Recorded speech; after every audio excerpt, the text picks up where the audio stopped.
Linchpin, Are You Indispensable? By Seth Godin. Summary. The book in 3 or more sentences. People, most of them, no longer dream about reaching the top of the corporate leader. They want freedom, flexibility, more opportunities, all things the standard 9-to-5 job doesn't offer. Linchpin by Seth Godin ignites the entrepreneurial spirit and can help you set the foundations for your own thing. A book about you, your choices, your future, and your potential to make a huge difference in the world. The core idea: factories and institutions need workers. They pay well and they want you to fit in, to do your job and to restrain yourself from asking questions. But the world wants something different. The world needs linchpins. Linchpin is the person who holds part of the operation together. Without him, everything falls apart. But worry not, you too can become a linchpin, an essential element of an organization. And this book will show you how. 5 key lessons from Linchpin: Are You Indispensable? Lesson number 1: You are a genius, not part of a system. At least once in your life, you found a solution to a problem before anyone else, right? A shortcut that others couldn't find. Made something work that wasn't working before. So, you're a genius. The question is, in which specific area you are a genius? I mean, you don't need to win the Nobel Prize to consider yourself a genius. We see people online calling themselves experts. Entrepreneurs. Business owners. We read about them and we think that they're a special breed. But in reality, they are rarely different than us. The only difference between you and the other experts is that they've accepted their genius. They found their area of expertise and they're now showing it to the world. The main problem is that society, the school system, your boss, the government, suppress the genius inside of us. They want to use us, to mold us in these instruction-following puppets that show up on time and try hard for the greater good. But that greater good is not our good. But you have the opportunity to change things. To get what you deserve and to enjoy what you do. To get started, you just need to unlock the genius you've been hiding all these years. To ask yourself, what I'm exceptionally good at? Lesson number 2: You're either a replaceable cog or an artist. The base efficiency of a factory comes from tiny, easy to execute tasks that are performed by low-paid people who follow simple instructions. A lot of people are okay with that. Not with a low salary, but with the promise that they don't have to think. That they don't have to be responsible or take major decisions. Even though a lot of people pretend that they want more power, they'll immediately settle for fewer responsibilities if that's an option. Especially nowadays, where we have so much we can do. But if you can bear the load, if you can make decisions, and if you can manage yourself without waiting for others to tell you what to do, you can become an artist.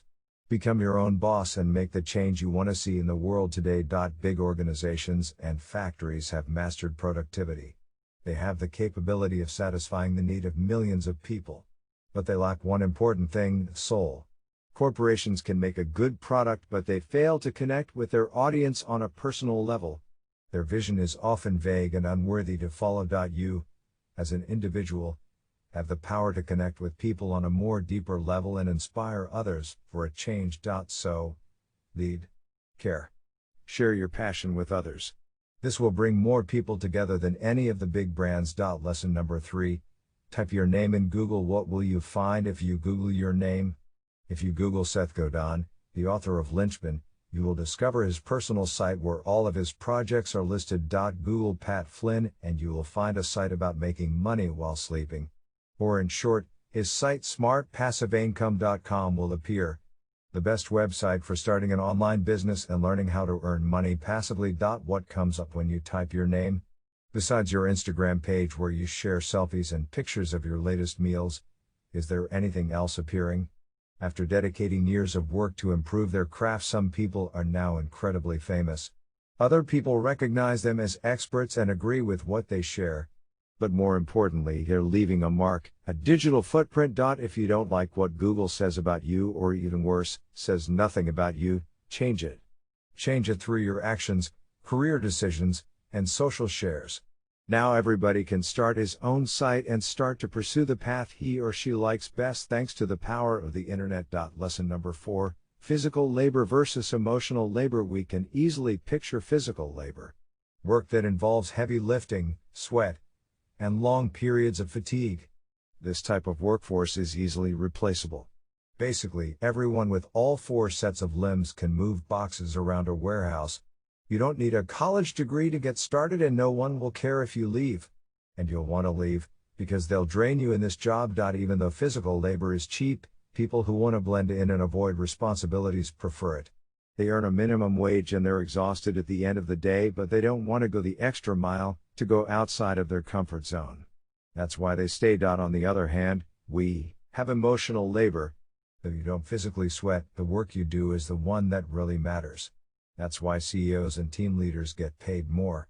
They're getting paid to think and to plan, to organize others, improve their skills, and add value to the lives of thousands of people. If you really want to move forward in your career, you need to focus more on emotional labor.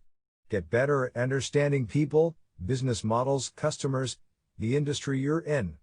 This type of work is like an art, and a true artist can change the status quo with creativity and boldness. Lesson number 5.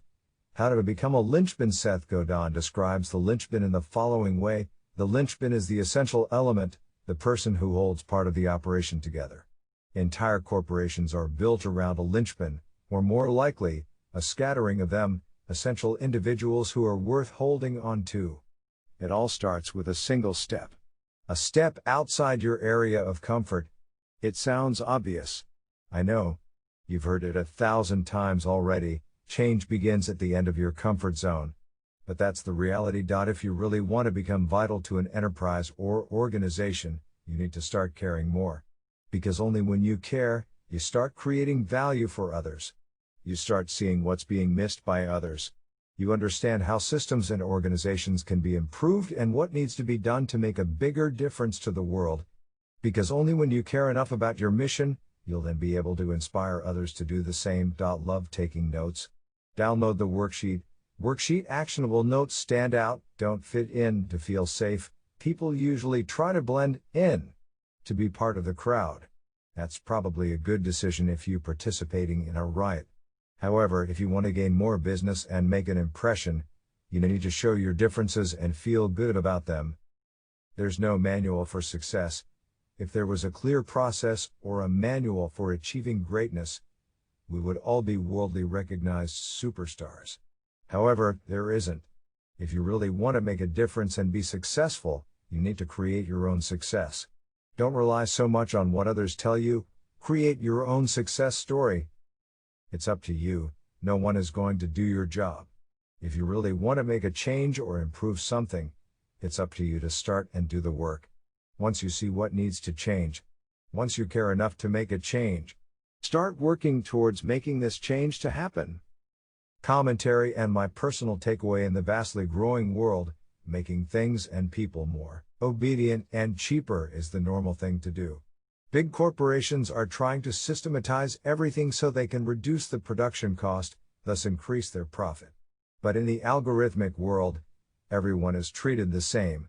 Everyone can be easily replaced, sometimes with a single click. Unfortunately, our entire education system is built around creating good factory workers, people who do what they're told to do.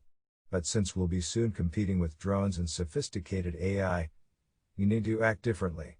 We need an alternative solution. In Linchpin, Seth Godin prompts us to act, to become artists, craftsmen who interact with other people, understand other people. He wants to help us escape the factory-like life, where you're often dehumanized and considered a cog, and find the artist inside, the person who is capable of making a change in the world. Notable quotes: if you are deliberately trying to create a future that feels safe, you will willfully ignore the future that is likely. Seth Godin: the lizard brain is the reason you're afraid, the reason you don't do all the art you can, the reason you don't ship when you can.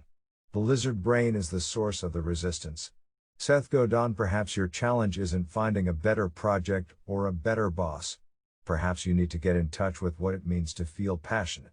People with passion look for ways to make things happen. Seth Godin.